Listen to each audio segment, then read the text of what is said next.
start on this computer. Thank you, creepy disembodied voice. Okay, so I'm just going to quickly read my little spiel, and then we'll get started. So, welcome to today's Artist Talk. We're very honored to. Let me start again. Sorry, I just got That's okay. completely. And I'm realizing too, I don't have share screen capabilities. So, Let's sort that out before. Let me hold on. Do how do I how do I stop you it? go to security, I think. I'm just resume recording. Okay. Take two. So yes, welcome to Pembina Hills Arts Council Artist Talk.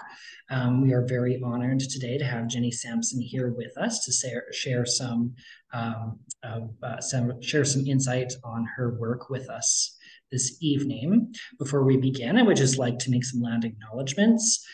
We are located on Treaty 1 territory. We acknowledge this with gratitude to the land which provides material and inspiration for creativity, as well as to the Anishinaabe, Cree, Oji-Cree, Dakota, Dene, and Métis people for their ongoing stewardship of this land.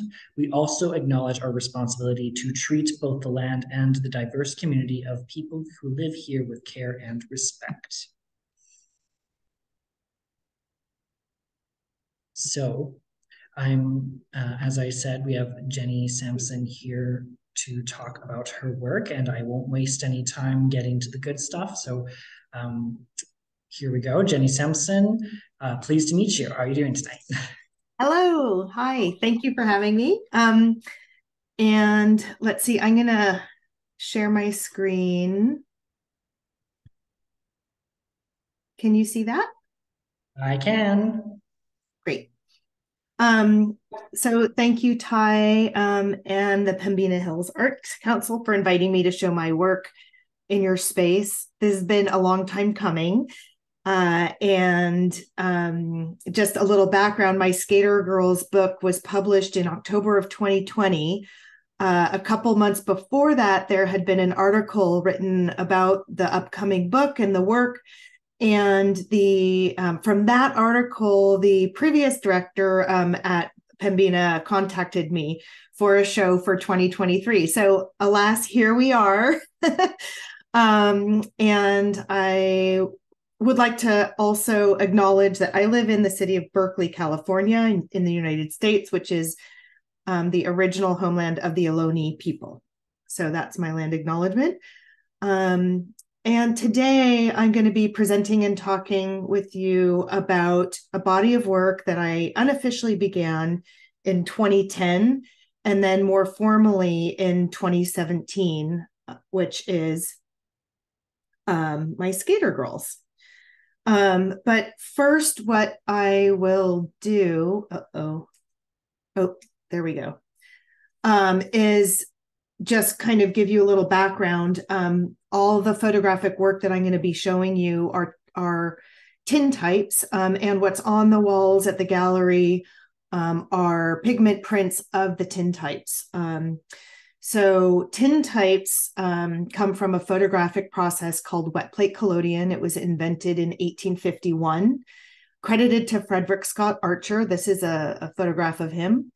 And wet plate collodion replaced the daguerreotype photographic process that was invented in the 1830s. It was less expensive, shorter exposure times, portable, and less toxic. And because it was portable for the first time, there were itinerant photographers who would travel around with their horse and carriage, the darkroom being on their carriage, and they could photograph people. So they would travel from town to town.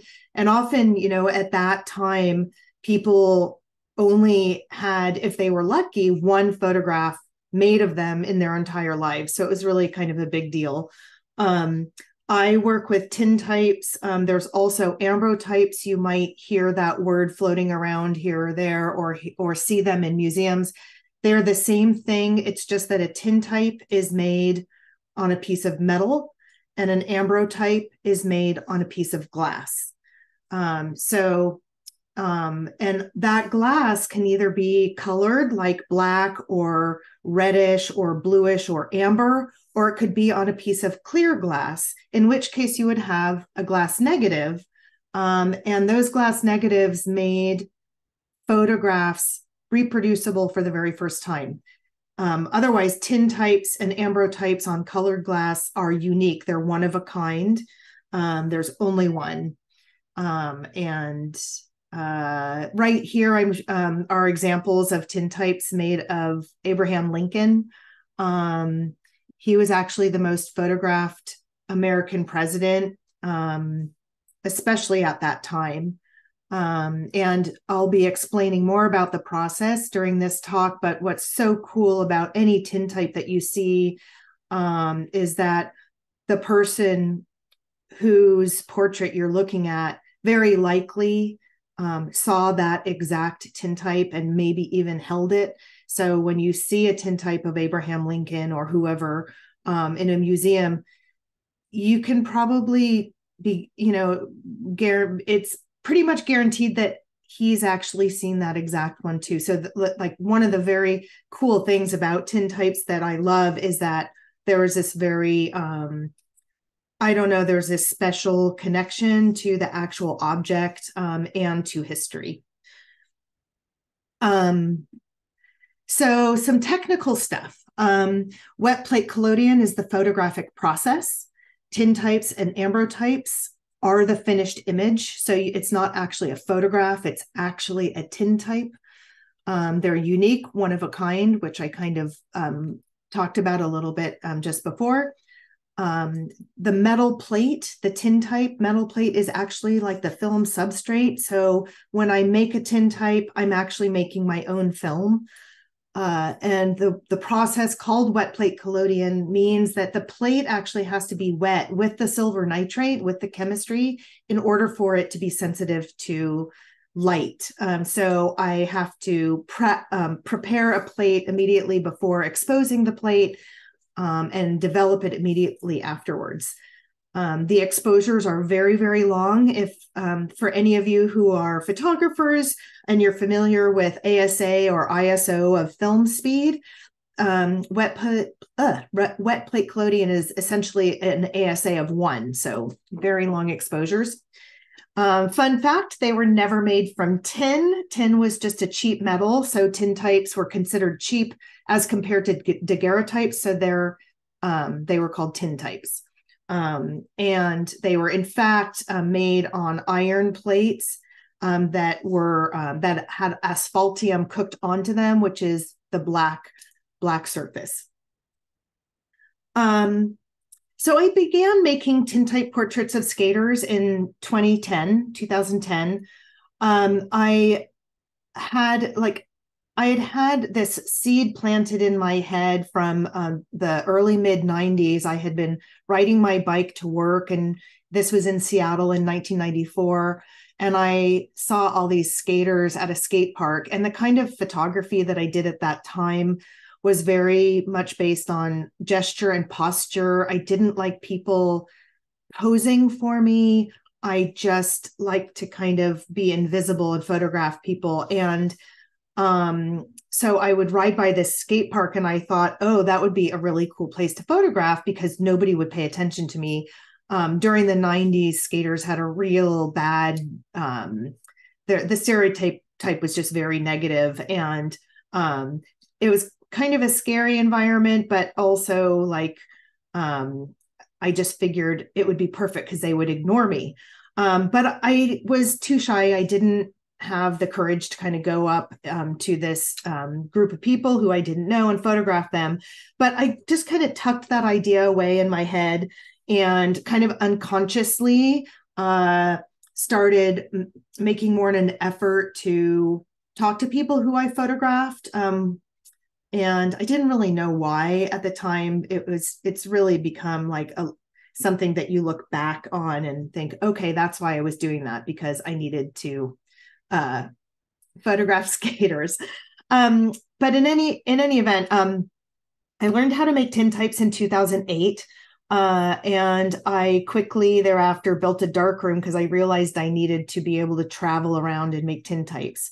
And I finished my portable dark room because as I mentioned earlier too, I have to prepare each plate immediately before photographing, and then I have to develop it immediately afterwards.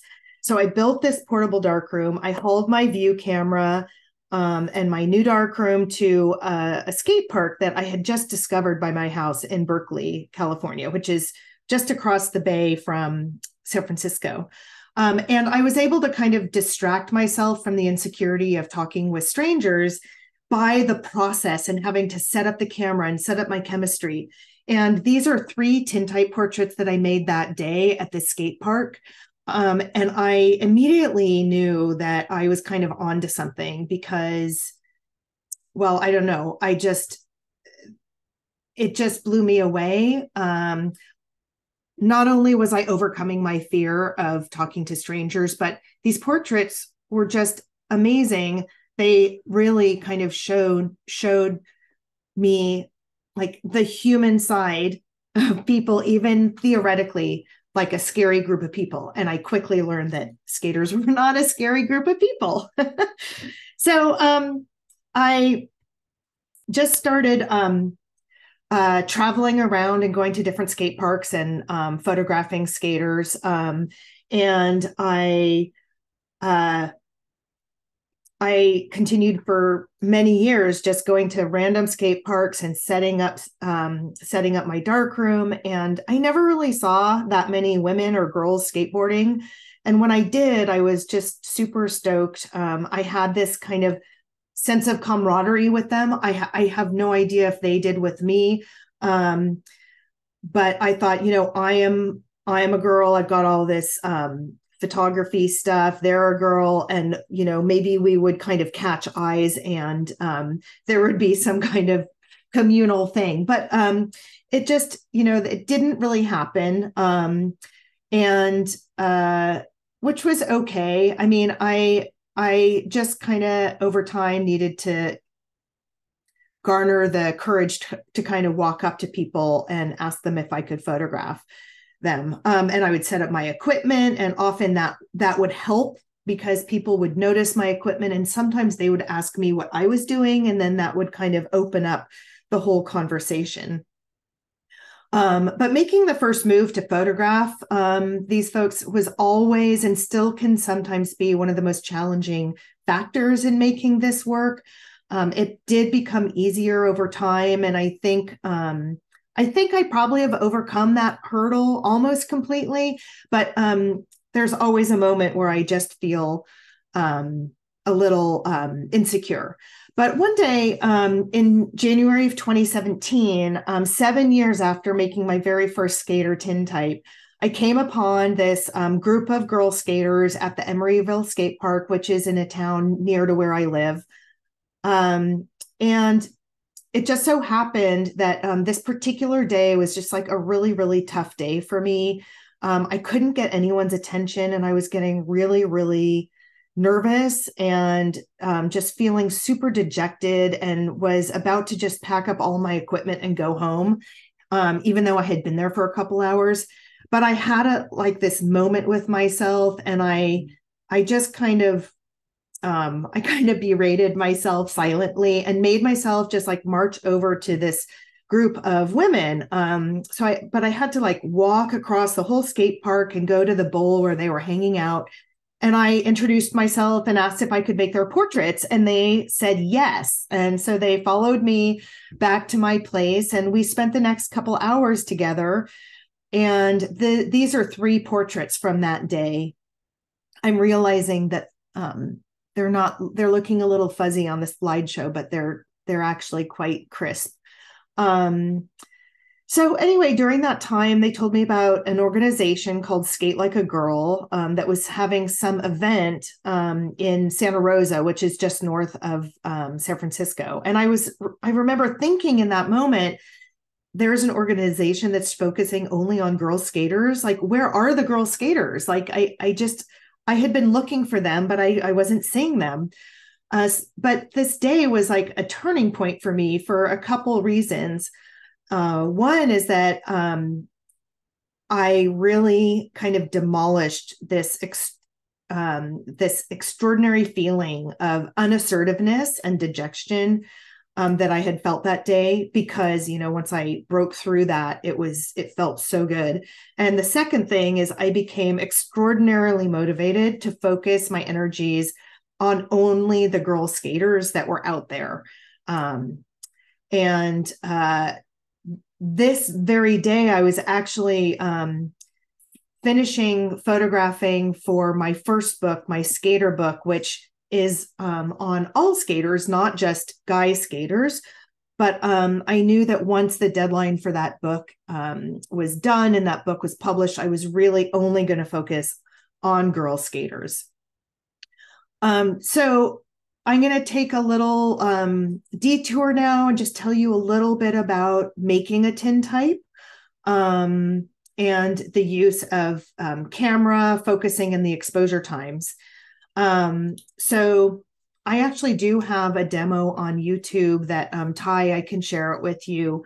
I go over all of the it's an actual demo. It's about 25 minutes on how to make a tintype. But basically what I do is I have a piece of metal. This tintype here is a 4x5 tintype. But most of my girl work now and all my skater work, like all my work now moving forward, is with 8x10-inch plates. So I use a view camera and I have this metal plate that has a black surface on it. And I pour collodion, which is like a syrupy liquid, and it kind of acts like a glue layer. And then, so I pour that on the plate and have a really smooth layer of that. And then after that dries a little bit, I submerge the plate completely into silver nitrate. And that is the sensitizing process of the plate. When I take it out of the silver nitrate, I have to be in a dark room at this point with a red light, like in a dark room, if any of you are familiar with dark rooms. And I load it into a plate holder, and then I put that into my view camera and I expose the plate. And then I bring it back to the dark room. I take it out of the plate holder. I pour developer on the plate. I watch it develop I have that red light. And then I stop the development and I fix it immediately after.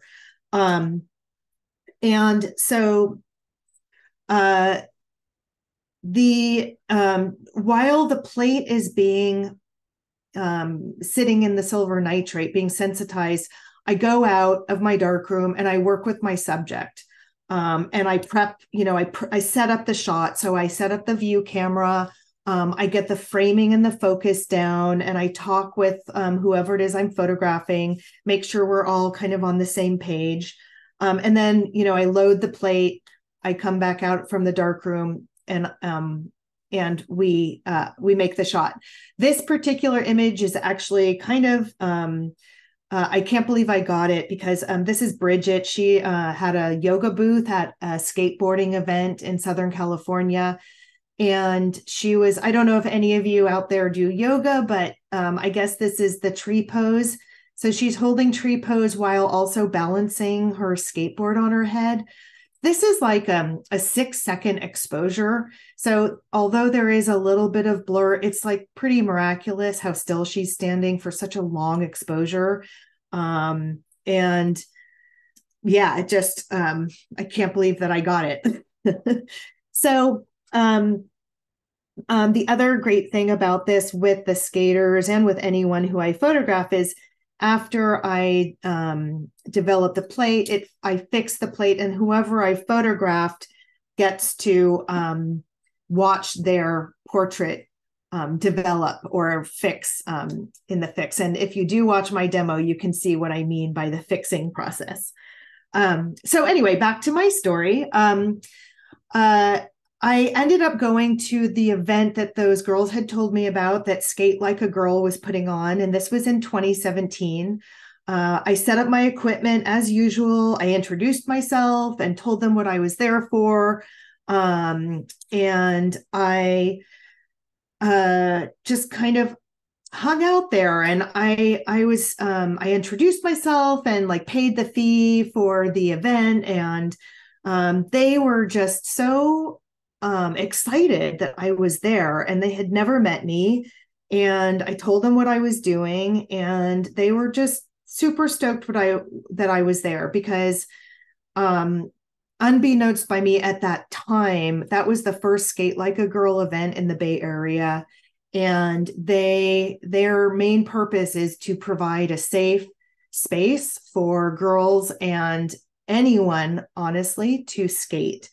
And so one thing I noticed right away that day also is that this group was just super, super tight. They clearly like supported each other. They were they were like celebrating. It was just super positive. But I also recognized that there was something else that was going on. And it really was that, like, the discipline and the support and the democratic world of skateboarding that I had witnessed since 2010 was intensified. It just was really powerful. And the place, was almost completely girls. So it was just a whole new experience for me. And just blew me away and made me really excited to continue this work. So I started going to more and more girl-centric skateboarding events. The portrait on the left, this is Lisa Whitaker. Some of you may have heard of her, maybe not. That's okay. She is really a trailblazer and a mover and a shaker in the girl skate world. She created the very first all-women skate team, and she also started the company Meow Skateboarding. But she's really an amazing person in the world of skateboarding. And I should add too that a lot of these photographs are pretty much not in chronological order at all, except for that very beginning couple. So these span like the many years that I've been photographing girl skaters. Based on my experience in photographing skaters over the years and knowing how challenging it had been to get just one portrait, I knew that I needed to fine tune my plan of attack to photograph girl skaters like en masse. So these events, these girl-centric events were just that. And I could set up my darkroom and set up my equipment and just go. And I quickly realized that I needed a sign-up sheet as well, and also sometimes an assistant because it just got so busy. I also learned that one of the reasons of why my hopes of the girl-to-girl connection from the past didn't happen was because most of the girls that I would see in the previous years at skate parks, just all around, they kind of presumed I was there to photograph the guys because that was always what was happening anyway. All the attention would go to the guy skaters. It went in magazines and all the videos and all that. It was always so guy centric. So it was no wonder really that back in the earlier days of my photographing skaters, I couldn't really garner that connection.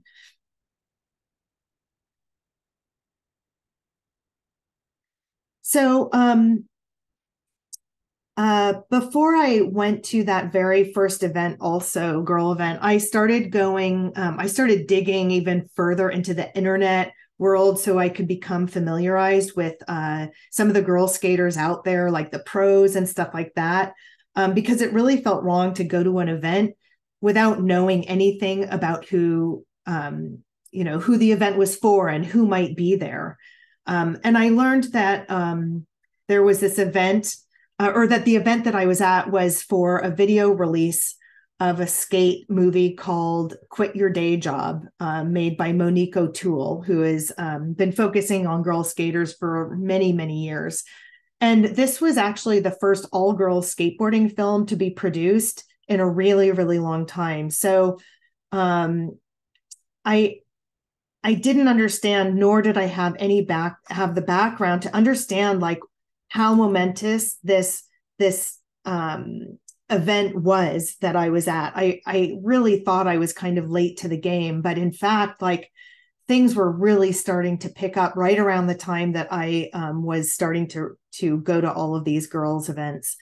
And one of the things about these skateboard events too that is quite different from other sports is that like the pros are hanging out with everyone. It's a really democratic environment, and it's just so amazing to see the pros hanging out with all the young kids who are skating, and even the not so young kids who are skating. So no doubt, you know that skateboarding has been pretty much male dominated. And though in the 60s, it was actually marketed in general to younger folks, much like the Frisbee and stuff like that. And it wasn't really until the 80s when it rose through the ranks to be considered kind of a hyper masculine risk taking guy thing. There were always girls and women in the skate world. In fact, in the 50s and the 60s, it was advertised more towards women than men. But in the 70s and the 80s, when magazines were beginning to appear, it was the guys who were kind of telling the story, and their story didn't really include the girls. There were, the girls who were there were girlfriends, not skaters. So not long after that first event that I went to in 2017, I began using my 8x10 view camera. I built a new portable darkroom that could accommodate the bigger plates, bigger trays, jugs of water, and chemistry. And I just really kind of picked up the pace. This pair of portraits here, I love because it shows like the generational growth of skateboarding.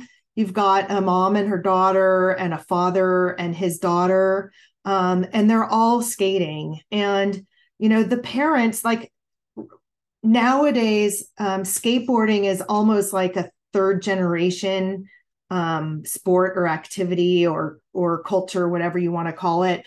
And so like these parents can skate with their kids, and they can experience play together in this way that is really beautiful. And one thing about skateboarding that that I have observed and that skaters talk about is that like it takes so much discipline. You have to just practice the same trick over and over again. You're going to fall, you're going to fail, you're going to hurt yourself. And it really fosters like this confidence, and it requires experimentation and failure, and all of these things. The kids can experience that with their parents, and I think it is just such a unique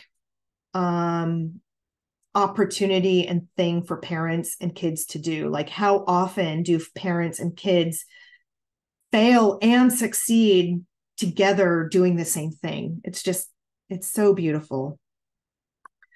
And one thing I should add too is at all of these events that I've been going to, there are also guys and guy skaters. There's fathers, there's brothers, there's sons, but they're usually loitering outside there, and they're kind of playing the supportive role that historically girls had been playing for decades.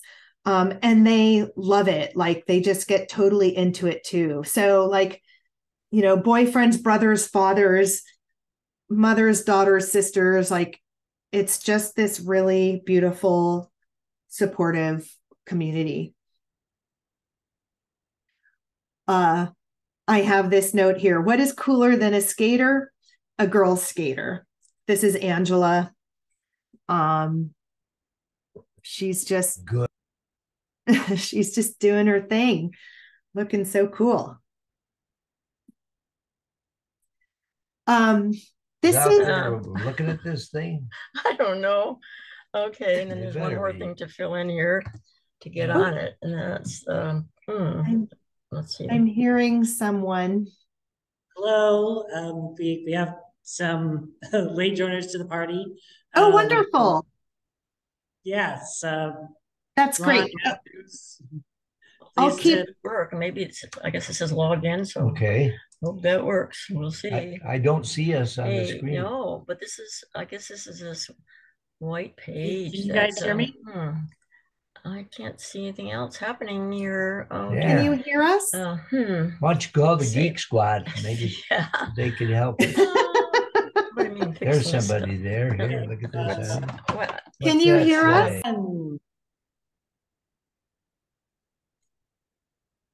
So, I'm going to tell a little story about this portrait. This is Danny and Vada, a mother and daughter. I was photographing at an event called Exposure in Southern California in Encinitas. And I was there for 2 days.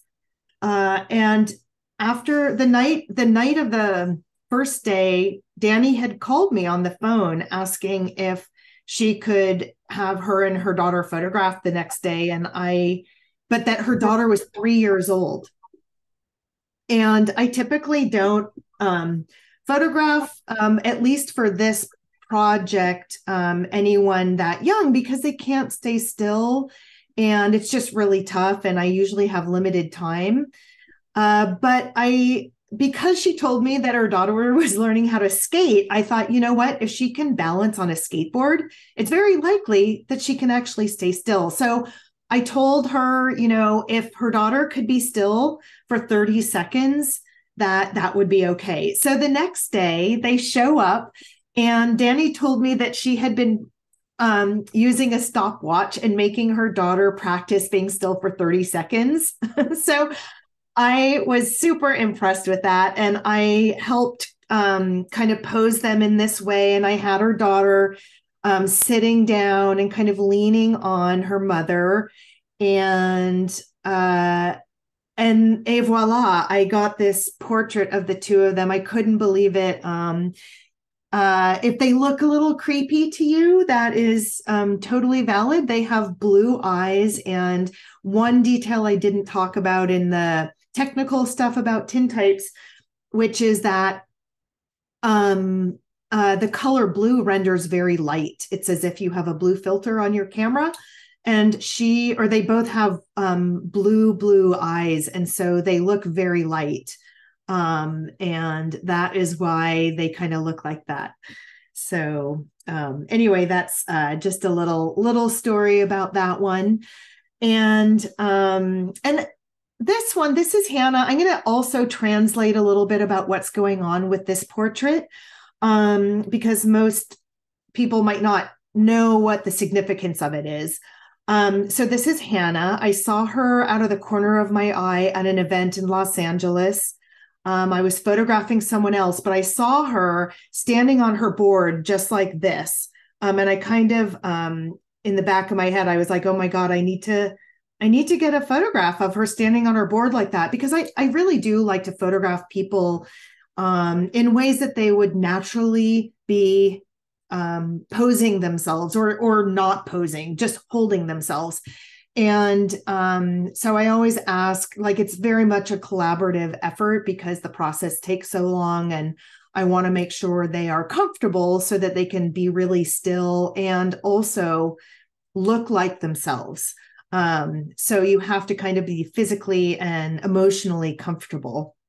So I finished the other portrait, and I approached Hannah and asked if I could photograph her like this. But the other component of this portrait is that she's standing on her skateboard, and it says steamer. And I know it doesn't look like steamer. Everything is flipped. So we're seeing the mirror image of this. And another detail that I didn't go into about the technical stuff is that all the tintypes that you're seeing are reversed. They're mirror images of the actual view. And it's, if you are familiar or have used film in the past, you know that you have a negative and you have like the shiny side on one side and the emulsion side on the other.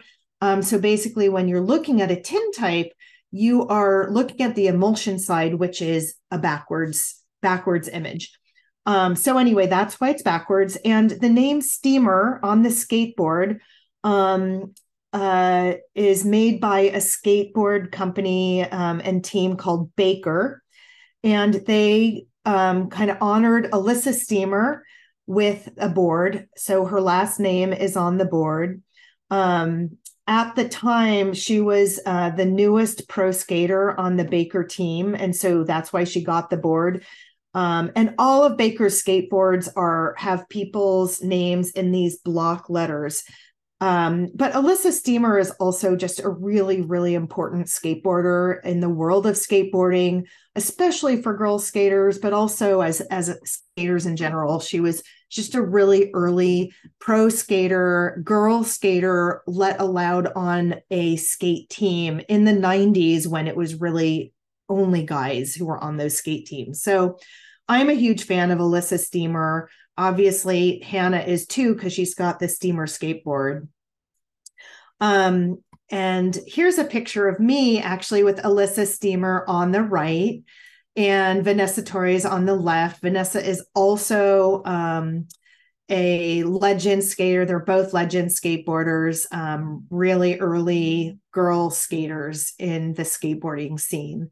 And I had a bit of like starstruckedness at this event and saw them hanging out across the parking lot. So I ran over to get a picture with them. So I'm going to just kind of go through more portraits of skater girls here. I love this one. There's just a sense of like pride, and Liz just looks so regal in this. You know, she's just so comfortable in her own skin, so proud, and I just love it. Laura is on the left here. She's a skater from the 70s. In fact, she's holding kind of a famous picture of her from the 70s in her arm. But I met her at one of these girl skate events also.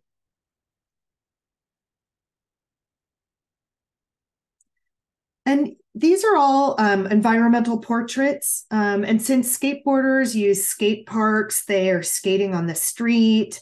They're skating kind of anywhere they can skate. There's a lot of urban objects that get into the portraits too. Fire hydrants, cars, and stuff like that. I also ask a lot of the skaters like what they want to do, how they want to hold themselves, and I kind of work with them. I think I talked about this just a few minutes ago about how they want to stand.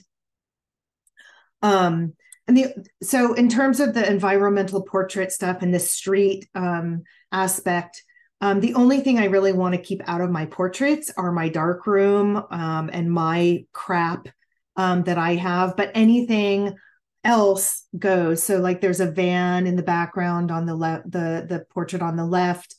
On the portrait of the right, there's actually, that's part of a big skate ramp that was at one of the events. This is a portrait of Leo Baker. Leo is really an inspiration and a hero to many young girls and guys. At this time, Leo had not yet transitioned. Over the pandemic, they transitioned. So he's now an inspiration to many people in the trans world. But this is just really a great example of how the skater world has opened up a lot and become just much more inclusive in general to all kinds of people, you know, gay, straight, non-gendered, transgender, BIPOC, everything goes, and everyone is very much included. But one of the moment I took this portrait of Leo actually was really sweet.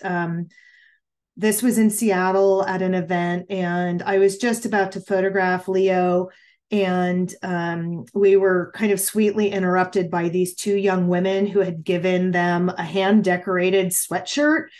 And they were crying, literally crying with joy to be able to meet and hug and present to Leo this gift. And it was a warming moment. And even though I was like totally in the tin typing mode, like it was really hot out, I was really busy, I just found myself getting really caught up in the moment, which also just reflects like so much of the feeling of what's going on at these events. But yeah, I mean, a lot of making these portraits is quite collaborative. Sometimes I do pose or help my subjects stand in a certain way in order to make a successful portrait. But the successfulness is really about being still and being comfortable, because the exposures are so long. And sometimes they want more direction from me. Sometimes they're a little more shy. They want a little help. But sometimes they have an idea and they'll suggest it. And if I think that they can do that and remain still, I will absolutely let them do that. And it's really important too that they're not posing or holding themselves in a way that's not natural for them or comfortable for them, because like I don't necessarily know these folks. Some of them I do know because I've been seeing them year after year, but I really want to make sure that I'm not making them look like somebody who they're not, that they are presenting themselves in a way that is who they are. This is actually pro skater Fabiana Delfino. She's Canadian and just one of the nicest, most sweet people I've ever met. And over the years, you know, even if I haven't photographed them, they recognize that I'm at these events, and I kind of get to know them, and we hug hello and chit chat, and it's really fun. But then sometimes I get to actually photograph them. So I was really excited to be able to photograph Fabiana. So here's some behind the scenes of making a tintype. I'm going to kind of talk about how I made a portrait in this moment. So in the upper left corner, that's me talking to Marcia and Diana. I'm kind of explaining what I want them to do, how long the process is going to take, and all that stuff. Because like after a person has agreed to sit for me, I explain the whole photographic process, wet plate collodion, show them examples, and kind of talk about how we want to set up the shot. Then I prepare my metal plate in the dark room, and while it's sensitizing, I come back out. I'm focusing on these two. Down. You can see in the background, there are just so many people around at these events. And I just have to ignore everyone else, and as does the people who I'm photographing. So it's very much like we're kind of in this zone together. And then on the right, I'm showing them the final plate, and they're photographing me holding the plate. And then here's the final plate. Here's me photographing Cindy Whitehead, who actually wrote the essay for my book. She's been around for decades and started the organization called Girl Is Not a Four-Letter Word. She is just an incredible support to the Girl Skate community. So that's at another event. This is in Southern California. People photographing me. I pulled someone out in the crowd to hold a reflector for me. And this is that final plate. There's Cindy.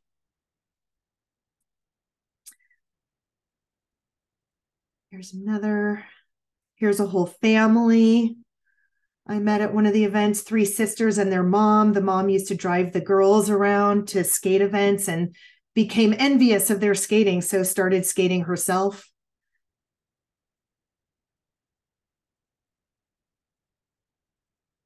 So kind of background a little bit on skateboarding and the whole skateboarding landscape.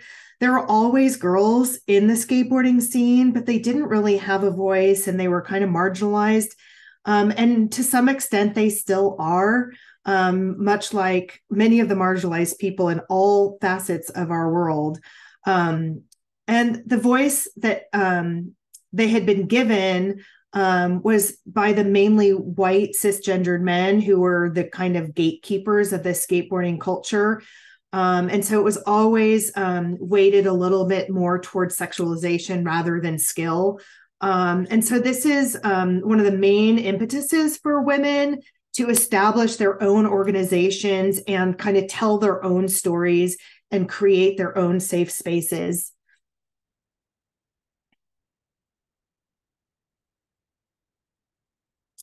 And this has really been snowballing over the years. I should add that like a skater is a skater, a guy skater or a girl skater. Like you shouldn't really have to say, oh, that's a girl skater or a guy skater. Skaters are skaters. They're the same. They're all after the same thing.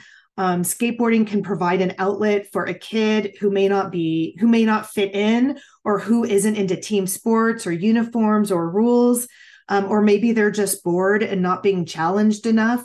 But skateboarding is really just something that is an incredible outlet for anyone. It's also like a really democratic thing.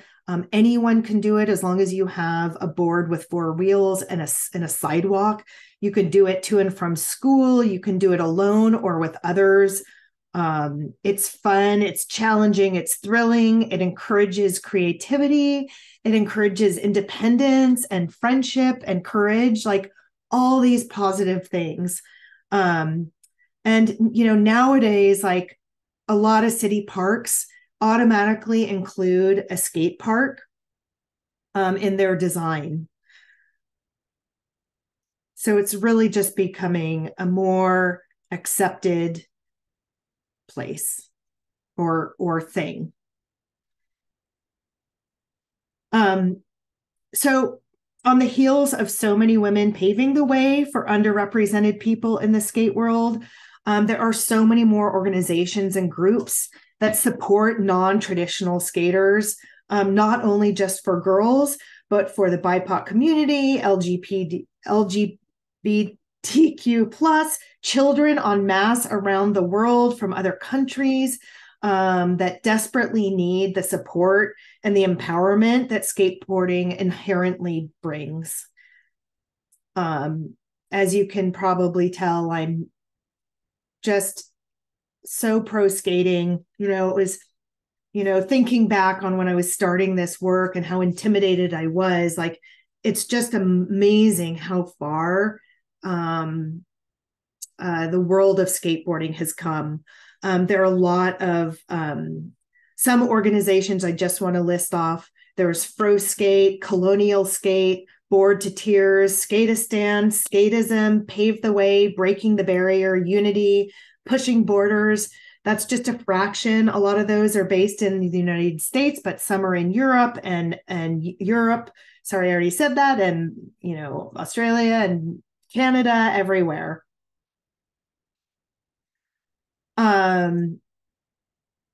Here is, I'm going to go back one. Sorry.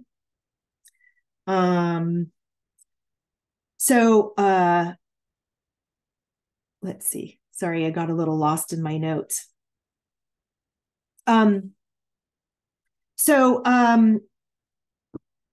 I mentioned that Pembina found out about my work in 2020 from this article. It was actually on the BBC.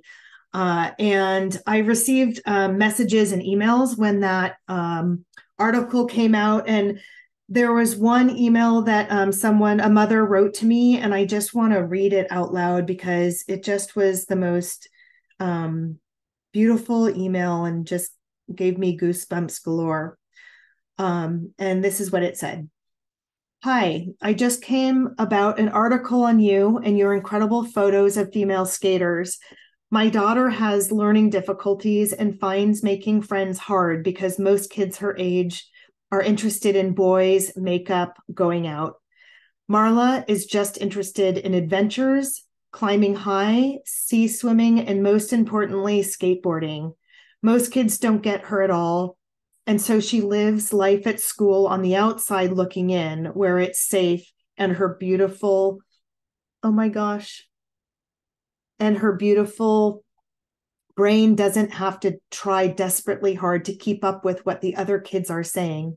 Skating has been so great for her. She's not afraid of anything or failing and bounces straight back. I'm not sure why I'm telling you this, but here's a pic you might like. And she showed me a picture of her daughter. I mean, I read that email. It just made me cry because, well, I think for obvious reasons, it's just, we're so lucky to have it. So many kids are so lucky to have skateboarding. And so here now are various photographs of my setup. This is my dark room, the big white tent, and then my camera to the left at a skate park. Here I am with a couple girls I photographed in LA where it was super, super duper hot. Here I am in LA, also kind of hidden behind the skate park. I sometimes tuck my tent in somewhere out of sight because sometimes I am not really, well, I don't know, sometimes because what I'm doing is so different, the park rangers don't really know what I'm doing. And I have been kicked out of places before, even though I pack out everything that I bring. I bring my own water. I keep all the water with me, even the dirty water. But because of the unknown aspect of this process, sometimes I just get kicked out. Like here, this is a picture of when I was getting booted out. I actually just had to move my dark room like 30 feet away. So I tipped it over. I had already set it up. So I tipped it over and rolled it with my wagon to another location. And then that's me with my camera.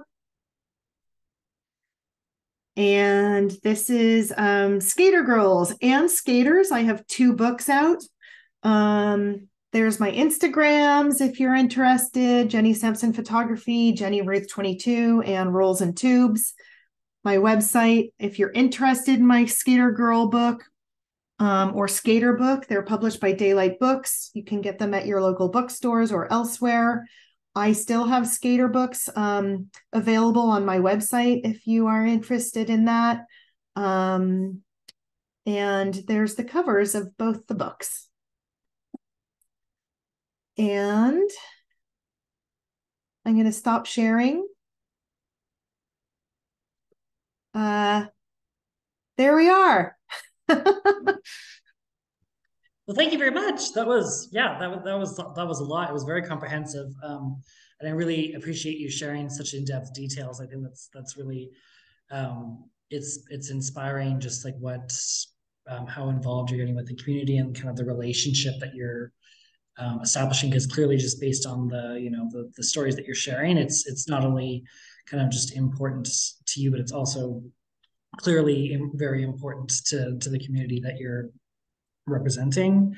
Yeah, for sure. Yeah, it's really amazing. I mean, I did touch on this, but when I started really focusing on photographing the girl skaters, I really thought I was late to the game. Even though like I had been diving deep into the internet and trying to find stories and photographs and videos about girl skaters, and it was really hard to find that content. And I didn't really understand it because I knew they had been around. And then I really realized that they literally just had not been covered. And I was I was in a way early to the game in terms of somebody not in the skateboard community coming in and wanting to document them and tell their story, because they had to tell their own story. And also what has happened is that, social media has allowed all groups to tell their own stories and then like inspire other people who look like them, whatever, group or whatever they belong to. Everybody's able to tell their own stories a lot more easily now. So it's wonderful, to be able to tell your own story and to be let in. That's actually really interesting, like you to bring that up. That like, yeah, like a lot of people have a lot more access to kind of like take control and get a platform and tell their own stories. So like, how do you as a photographer um, carve out your own path to kind of and I guess what um, like I guess how do you reconcile, like if some, if there's an ability for some of these people to tell their story, like how do what is it, what do you think it is that like your practice is kind of bringing that is resonating so well, because it is resonating. And so like I'm curious, like what do you think it is that about it that's extra special, that that beyond just being able to kind of post a picture of themselves and post it to social media, Yeah. that people are responding so much to what you're doing? Yeah, I think that's a great question. I think there are a few things. So one is that there have been photos and usually videos or still shots of skaters, but they're usually doing a trick or they're in motion. So that's the picture that we have of skaters. There's not usually a portrait of a skater. Of course, there are so many more now than there used to be.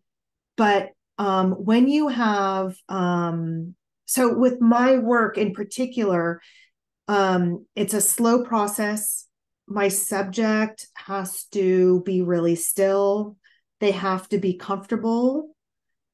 And in finding that physically comfortable position and then like mentally comfortable place, that results in a very honest portrait. And I think then what you see is you can see like playfulness in some people. You can see the pride. You can sometimes see like the shyness. So like one of my goals, well, my main goal is to photograph someone as honestly as I can, and I think too, I mean, what I've been learning is I admire these folks so much. I am honored when they will take the time to let me photograph them because it is a slow process. They have to stop what they're doing for like 15 minutes and hang out with me. And sometimes skaters are like, they're at the skate park for half an hour. Are they going to give me half that time? Like, it's really like it is meaningful to me. But when they see what it is they're sitting for, they also get really into, because they have not seen themselves portrayed that way either. This is a historical process. A lot of these skaters have only have knowledge of digital photography. So it is a truly magical process. It's a slow process. And I don't know. I hope that I'm answering that question, because there were so many different facets to it. Yeah. That's the problem with my questions. They're like a roadmap. But no, you got there. It was good. It was great. I really appreciate it. And I think it comes across in your work. Absolutely, that it's that you're capturing more than, just a person. Like you're capturing like the identity of the person, and it really does come through. And I find it really fun to look at these and just kind of walk through, because there's several of these already that I have, have stories for already, like in my head of like, okay, this is who this person is, or I can kind of tell who this person is. And I think that's like the strength of what you're doing, is I think that's really coming across, and you're letting them kind of define who they are through Yeah. this process, which I think is really great. One question that I had on that note, though, is that I do notice, because you are, like I do notice you have a lot of passion for the stories of the individuals within these photographs, and kind of like having those relationships with them. What I was interested though about is that like the exclusion of at least for the show, like any like kind of didactic material, providing a little like a bio or something. And I was wondering like if that was kind of like a purposeful exclusion, and if so, why? It definitely not purposeful. The very like, it's funny, people have asked me this in the past, and it's it's pretty basic. It takes so much energy and time to make these portraits, and I am especially for this series, I am at events where there is a lot going on, and I really don't have the time to do it, nor the energy. Like, it's really, really often these events are happening during the hot weather, and I am sometimes, I'm in my dark room, I'm breathing in ether, and I'm photographing people, like there's a waiting list. So it's really like that's really the main reason why not. Well, I mean, also, like, that's not the kind of photographer I've been in the past. It hasn't been my style to like interview someone alongside a portrait. So that's initially why I didn't do it, but secondarily, like, I can't. But as I'm answering you, and as I was listening to your question, I was thinking, maybe there's an opportunity to write people who I've photographed and have them send me a little bio or story, because I do. I provide everyone I photograph with a JPEG of their portrait. There's only one, so of course I can't give them the tintype. And so I have everyone's information, because I definitely want them to see it, So maybe that'll be something I do in the future. Absolutely. I mean, it's honestly just like a thought that I had, because I notice, and I don't know if there's like any like right way to do it either, because like as I said, Yeah. it's something that I was wondering about, but at the same time, I mean, not having them, then I can, it also kind of, lets the pictures of the people speak for themselves too. So Right. Well, I'm actually also, I started doing some writing for a website called With It Girl, which is, it is a platform that supports girls and women in surf, skate, ski. And I started writing for them with tintype. So I've actually kind of started doing, like, I'll do interviews and write-ups. So in a way, I've kind of started doing that. But of course, this is for someone else, not me. So I wasn't putting them together. But also, what was I just going to say? Oh, just earlier today, I was actually looking at the website Skatism, and there is a profile on a woman named Yasmin, who I've photographed a couple times, and it was so fun to read this whole thing about her, because I didn't know the whole story, because I simply don't have the time to, like, to get all that information, about each person. I mean, sometimes sometimes we'll be able to chat for longer, but it was really fun to read about Yasmin. So just to your point, it would be great. I can see why people would want to read more. Absolutely. Yeah, I appreciate it. And yeah, I think that's, yeah. Again, I guess there's no right or wrong answer. It's just something I Yeah. thought about, and yeah. Yeah. I mean, I think, like, there are so many different ways to show the work. Not just with, with the pigment prints that are on the walls behind you. And then there's also, I wanted to share some actual tin types.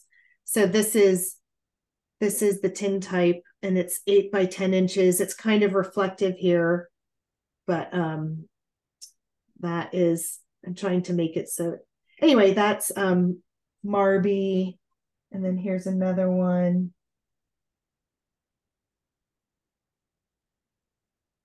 I'll hold it a little closer so you can see her cute little face. So this is, I was basing on her name. Oh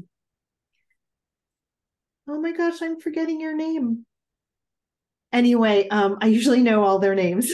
I have relationships with all these images. But she was sitting there posing for me, kind of smiling. And I always tell people not to smile, because if you hold a smile for a long time, you just get that dead eye look, and then it's a fake smile. And so at the very last second, I was like, okay, just sit there. Don't smile for a sec. And she just kind of stood there. And then I exposed the plate, because that was kind of more of her honest self rather than this smile. Because, people think they have to smile for the camera, and you don't have to smile for the camera. You can be happy, but you don't necessarily have to smile. So anyway, little side story again. Yeah, it's great. I love that. I love that there's, a story behind every pick, and kind of an experience of how it was achieved, and the moment shared with that person. And again, I'm going to sound like a broken record, but it really does come through. I think that's kind of the power of really good photography, and what I see here is that it's it's not just like a portrait. It's there's something tangible behind them, and yeah, so bravo, I guess, on that. Thank you. But I really like as well, what I wanted to point out, we're running a long time, but I did want to, I don't know if this is less of a question, more of just a comment of what I really found interesting is that on each of on some of the pics more than others, I see there's there's the blurry lines, or there's I want to say it's the chemical stains, yeah, that's kind of is that kind of a byproduct of the collodion process kind of being as kind of quick in terms of the developing. Exactly. Or... Yeah, absolutely. That's a good way to put it too, a byproduct of that. Yeah, because I'm hand pouring the chemistry on there. So of course you can't do everything exactly the same. But then also the other factor is weather and climate. If it's very hot, your chemistry is going to respond differently. I have different developers for hot weather versus cold weather. Even collodion, some of them are thicker or thinner depending on the temperature. And then is it humid or is it dry? So some of the tin types, and so the image behind you with the girl holding her jacket on her shoulder, it's kind of vignetted there. That's because the plate was 90 degrees out, and the plate was literally drying from the outside in. But it made this vignetting that did not deter from the portrait. And sometimes these impurities and the byproducts, they do take away from the portrait, and I can't use it, and it's I have that one chance, one opportunity, and c'est la vie. That's all that's tough. But sometimes those impurities are okay. Sometimes I look at them and I think about skaters skating on the street. There's gravel, there's hiccups in the sidewalk. There's all these things that get in the way. And sometimes I see these impurities and lines kind of jiving with the whole skateboard like the challenge of skateboarding in a city on a street where there are these objects that can really get in the way, but you make it work. Like you skate around it or you ollie over it or whatever, and sometimes you fall and sometimes you don't. And in a way, and it happens quickly, and you can't always be prepared for it. So in this weird way, I find this connection with the process of that too, because I'm like working in the moment. And if something isn't working right, I have to try to fix it immediately. And sometimes I fall and sometimes I make the trick, so I don't know. Nice. I mean, I actually, because I was also going to ask, and I'm glad you kind of explained it already, if it was some of them like were intentional, and it sounds more like it was kind of more on the byproduct side. But I think it's really cool because I think for at least the ones they're here, obviously that like Yeah. they do add kind of, I think because they play into kind of like that edge, of being in the skate park, and I think they add a little, something. And I think also just as someone that has done photography myself and is like kind of, I kind of love hearing about other artists' processes. I think I love when there's, like a photograph that has like a trace of the process, like in the product, in the final product. That's because I think a lot of the times that people, get so caught up in wanting to make like this perfect, end result, that then that they kind of like lose like the candidness, of things. I really like the it's one of my favorite things about these is that there's that little like that I can tell it like, okay, this is someone that like took that plate to the skate park and it was like boom boom, I gotta get this, it's gotta develop now. Yeah, that's exactly it. Yeah. And sometimes I've dropped them, which is a real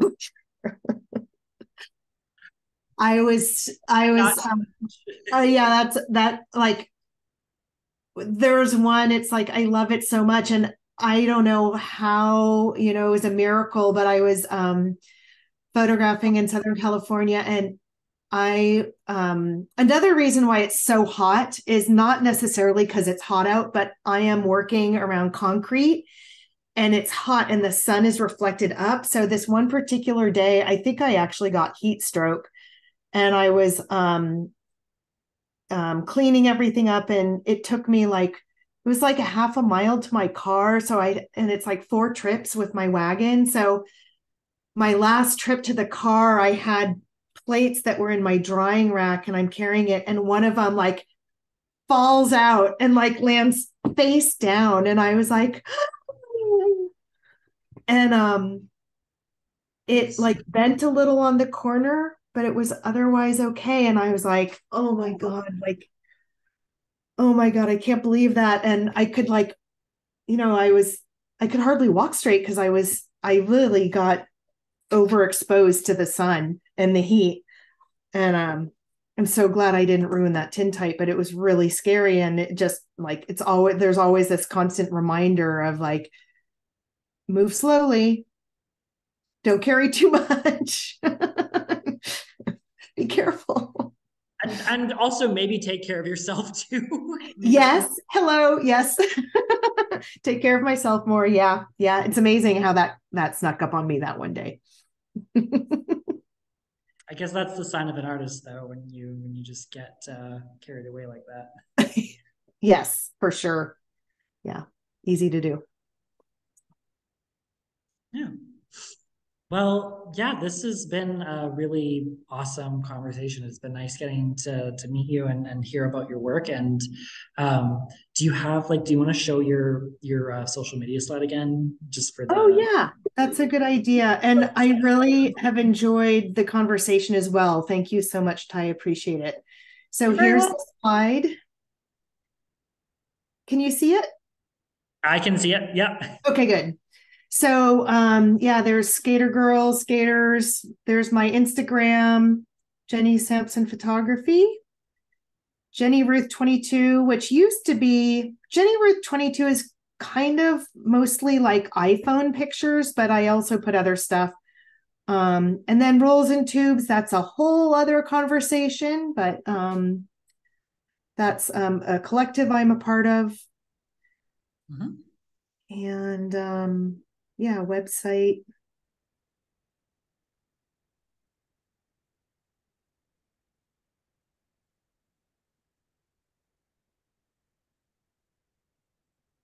Oh, are you there? Are you there? I'm here. Yeah. Okay, great. Should I Sorry, stop here?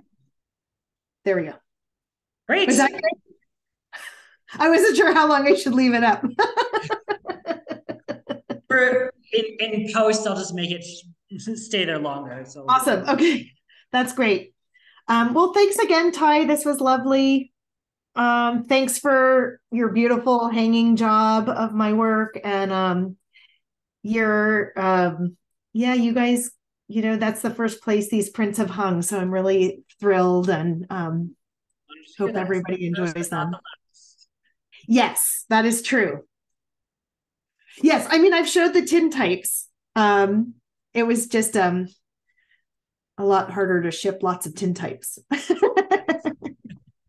Oh, that would have given me, oh yeah, that would have given me anxiety. So no, I'm grateful for what you sent us, and it's gorgeous. So thank you for sharing your amazing work with us and for taking the time to meet with us. Because yes, this is a really awesome conversation, and I think just a really important topic, especially in the current global climate. So yeah. Totally.